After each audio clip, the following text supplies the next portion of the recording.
श्रोता प्रेमियों, मैं राम सागर शास्त्री आप लोगों के समक्ष रखने जा रहा हूं एक प्रसंग, राम की कुंडली में मंगल दोष।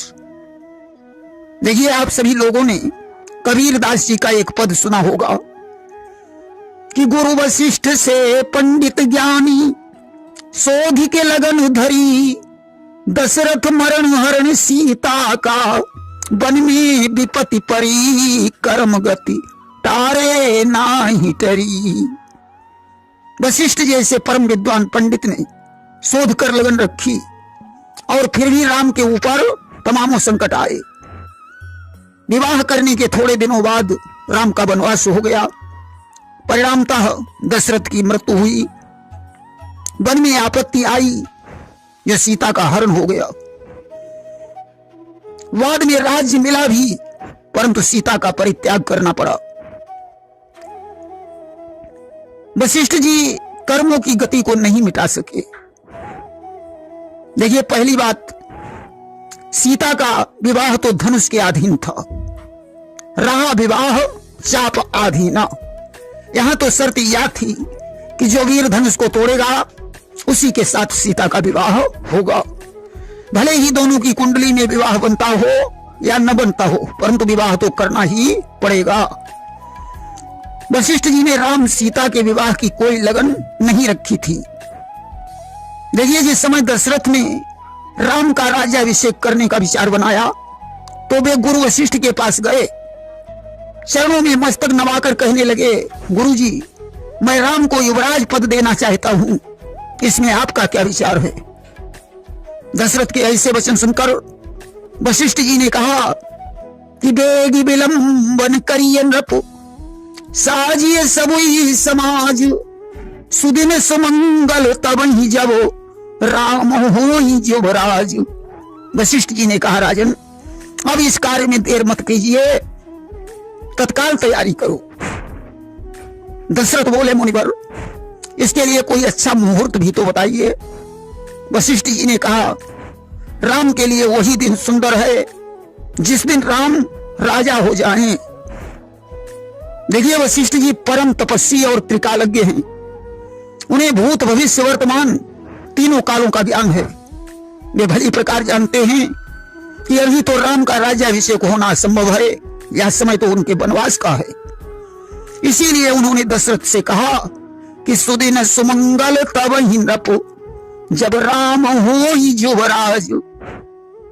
देखिए, दशरथ जिस समय जवान थे और शिकार खेलने के प्रेमी थे, उस समय एक बार वशिष्ठ जी ने दशरथ को भविष्य बताया था कि दशरथ, मेरी एक बात भविष्य में याद रखना, जिस दिन तेरे हाथों से धनुष बाण छूटकर जमीन पर गिर जाए, उस दिन उस धनुष को उठाकर संधान मत करना, अन्यथा तुम्हारे हाथों से बहुत बड़ा अनर्थ हो जाएगा। दशरथ ने गुरु जी की बात हमेशा याद रखी, परंतु एक दिन की बात है, सरयू नदी के तट पर दशरथ शिकार खेलने गए। श्रवण कुमार वहां अंधे माता पिता के लिए सरयू में जल भर रहा था। दशरथ ने हिरण समझकर शब्दवेदी बाण धनुष पर रखा, संधान करने का विचार बनाया। अचानक धनुष छूटकर पृथ्वी पर गिर पड़ा। दशरथ को गुरु जी की बात याद आ गई, परंतु उन्होंने फिर भी बाण का संधान कर दिया। श्रवण का कातर शब्द सुनकर दशरथ वहां पहुंचे। श्रवण ने कहा, राजन, मेरे माता पिता प्यासे हैं, उन्हें जल पिला देना और मेरे सीने से ये बाण बाहर निकाल दीजिए। बाण निकालते ही श्रवण की मृत्यु हो गई। दशरथ जल लेकर अंधी अंधों के पास गए, परंतु उन दोनों ने दशरथ को श्राप देकर शरीर छोड़ दिया। तीन तीन लाशों को देखकर दशरथ ने दुखी होकर आत्मघात करने का विचार किया।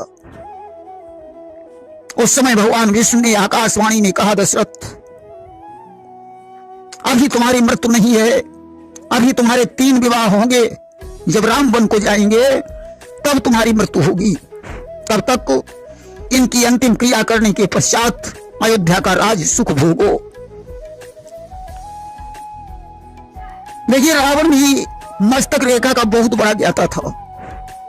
जिस समय सीता स्वयंवर में रावण पहुंचा, बाणासुर से संवाद हुआ उस समय बाणासुर ने रावण से एक बात कही थी कि बाणासुर 10 सिर ही प्रबोधा, अब कोई न खंडी सकई धनुष जोधा। उसने कहा लंकेश, मैं धनुष तोड़ने के लिए नहीं आया हूं, या मेरे गुरु भगवान शंकर का धनुष है, मैं इसे कैसे तोड़ सकता हूं। परंतु मुझे यह भी मालूम है कि जितने योद्धा इस धनुष को तोड़ने के लिए आए हैं वे कोई नहीं तोड़ पाएंगे। रावण ने कहा, फिर इसे कौन तोड़ेगा? बाणासुर बोला कि खंडई सोई ईस अवतारा, अवहार सकल भूप बरियारा। इस धनुष को वही तोड़ेगा जो ब्रह्म का अवतार होगा।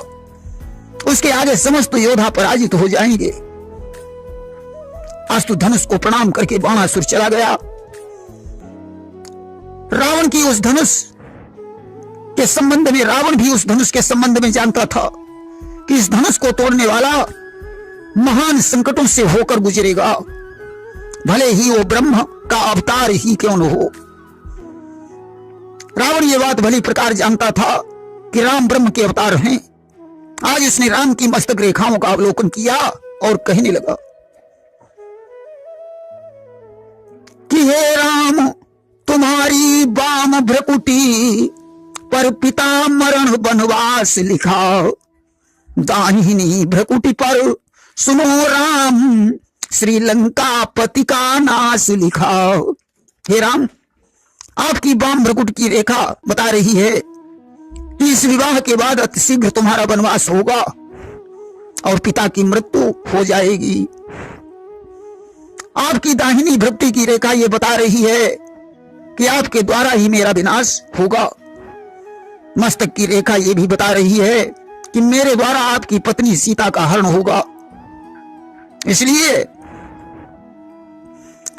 छल से, बल से या कौशल से हर लाऊंगा सुकुमारी को, देखनी पड़ेगी अवश्य इंदु लंका इस राज दुलारी को।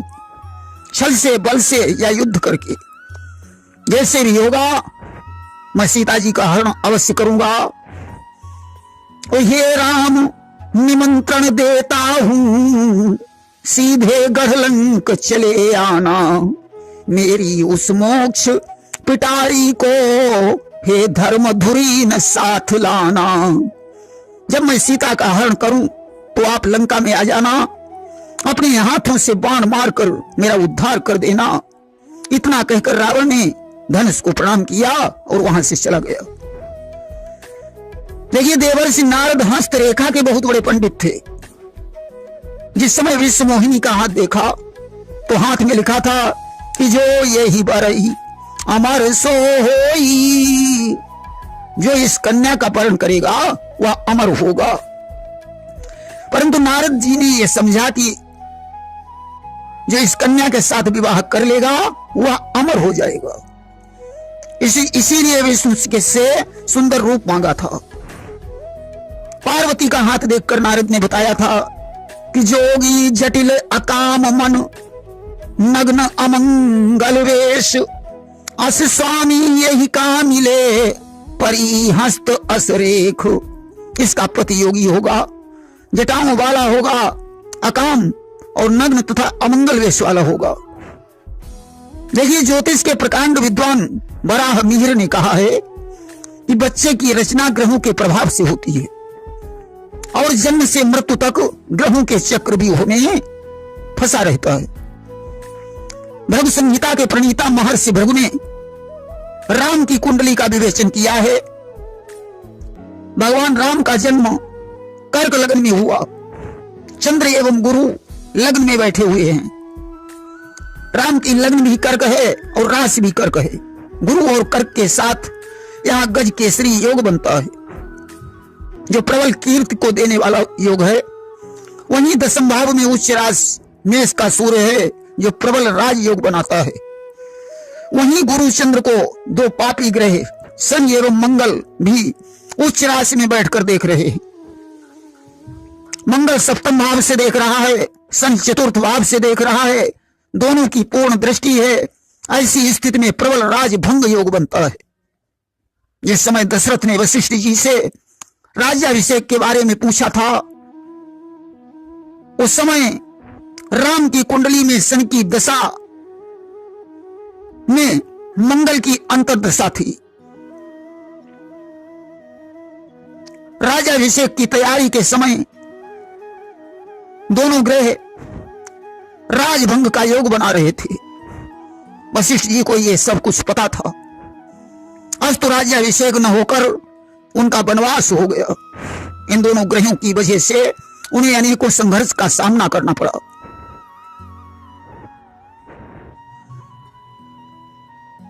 देखिए, राम की कुंडली में चतुर्थ घर में शनिदेव विद्यमान है, मंगल सप्तम घर में है, परंतु राम चंद्र गुरुवाद की वजह से निम्न मंगली थे। मकर राशि में होने की वजह से मंगल राजयोग कारक भी होता है। वह जिस भाव में बैठेगा उसकी वृद्धि करेगा। यहां मंगल सप्तम यानी पत्नी भाव में बैठा है, फिर भी राम को दाम्पत्य सुख नहीं मिला। देखिए, राम के नवम भाव में उच्च का शुक्र तथा केतु हैं। केतु मोक्ष का कारक है। मोक्ष तभी मिलता है जब प्रारब्ध शून्य हो जाता है। राम के द्वितीय भाव में राहु विद्यमान है। 11वें भाव में बुध तथा 10वें भाव में सूर्यदेव हैं। देखिए, राम निम्न मंगली थे, इसलिए पत्नी सुख नहीं प्राप्त हुआ। वन में छुड़वाने के पश्चात सीता जी ने नदी में डूबकर मरने का प्रयास किया, परंतु वाल्मीकि जी ने आकर उन्हें सावधान कर दिया कि आत्महत्या से बड़ा कोई पाप नहीं है। अपने आश्रम पर ले आए जहां 2 पुत्रों का जन्म हुआ। देखिए, आश्रम से लौटकर जब सीता वापस आई तो सीता भूमि में समा गई। राम को सारी जिंदगी संघर्ष ही रहा। राम का परम धाम गमन केतु की दशा में, सूर्य की अंतर दशा तथा केतु के प्रत्यंतर में हुआ। अर्थात यदि राम उच्च मंगली होते तो क्या परिणाम हो सकता था, यह बात विचारणीय है। हां, प्रसंग के अनुसार एक बात तो वशिष्ठ ने भी भरत से कही थी कि सुनहु भरत भाभी प्रबल बिलखि कहे मुनिनाथ, हानि लाभ जीवन मरण यस अपयस विधि हाथ। फिर भी इन सब के लिए कर्तव्य करना हमारा धर्म है। प्रेम से बोलिए वृंदावन बिहारी लाल की जय।